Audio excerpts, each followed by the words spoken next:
زين ثابت في مسلسل سوتس بيجسد شخصية وشعور أكيد أنت مريت بيهم في يوم من الأيام، وهو شعور الضعف.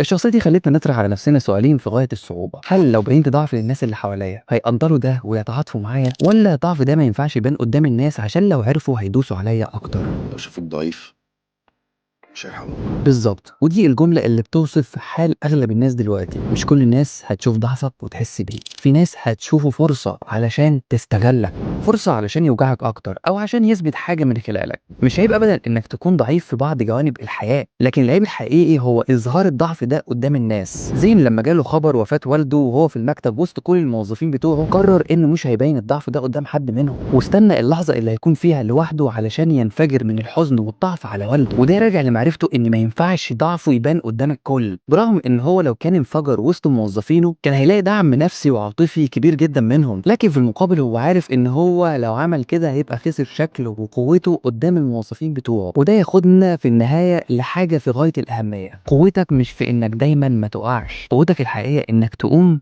من غير ما تسيب حد يكسرك.